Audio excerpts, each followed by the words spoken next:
കണ്ട ഭൂതഗണങ്ങളും ഇടതുപക്ഷം എന്ന് പറഞ്ഞുകൊണ്ട് വീട്ടിൽ പോയി കണ്ണാടി നോക്കുമ്പോൾ അവരാലോചിക്കേണ്ടത് ചെറ്റയാം വിടൻ ഞാനിനി മേലിൽ കഷ്ടം എങ്ങനെ കണ്ണാടി നോക്കുമെന്നാണ്. ഇടതുപക്ഷത്തിന്റെയും ചുവന്ന മുടിയുടെയും പേര് പറഞ്ഞുകൊണ്ട് ഈ നാട്ടിൽ നിങ്ങൾക്ക് ഇറങ്ങാൻ പാടില്ലാത്ത വിധത്തിൽ നിങ്ങളുടെ വ്യാജ ഇടതുപക്ഷ കാപട്യത്തെ തുറന്നു കാട്ടിയ ഒരു സമരം കൂടിയാണ് ആശാസമരം.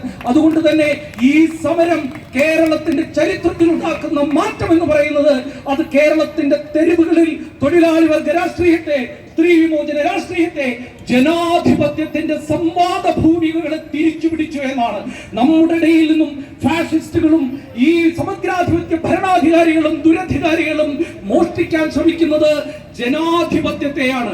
ജനങ്ങൾ വോട്ട് ചെയ്യാൻ വേണ്ടി വരി നിൽക്കുന്ന വെറും നിഴലുകൾ മാത്രമല്ലെന്നും ജനങ്ങൾ ഓരോ നിമിഷവും തങ്ങളുടെ ജീവിതത്തെക്കുറിച്ച് ഭരണനിർവഹണത്തെക്കുറിച്ച് സംവദിക്കുകയും ഇടപെടുകയും ചെയ്യുന്ന പൗരന്മാരാണെന്നും പ്രഖ്യാപിക്കുക കൂടി ചെയ്ത ഒരു സമരമാണിത്.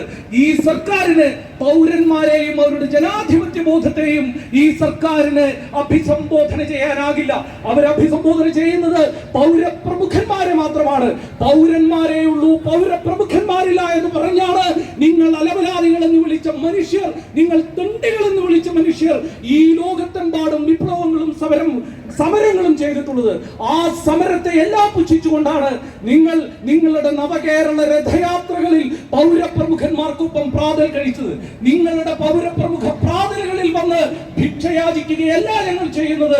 പൗരന്മാർ സമരങ്ങൾ തെരുവിൽ നടത്തിക്കൊണ്ട് തെരുവുകളെയും നമ്മുടെ ജനാധിപത്യ സ്ഥാപനങ്ങളെയും വീണ്ടെടുക്കുകയാണ് ഞങ്ങൾ ചെയ്യുന്നത്.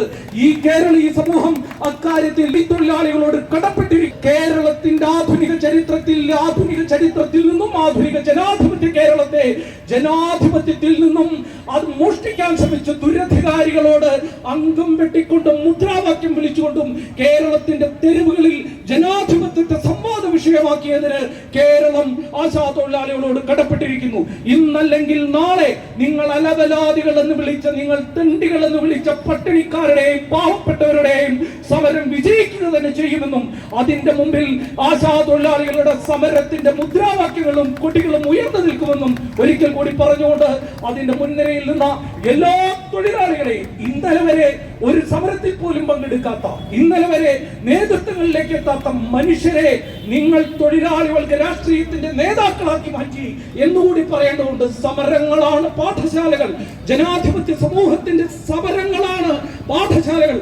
ആ സമര പാഠശാലകളിൽ നിന്നും ഉയർന്നു വന്ന നേതാക്കളാണ് ഇരിക്കുന്ന ആയിരക്കണക്കിന് ആശാ തൊഴിലാളികൾ.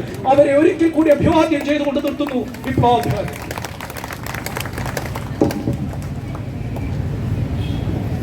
നന്ദി സാർ. അടുത്തായി ശ്രീ സണ്ണിയൻ കവിക്കാട് സാറിന്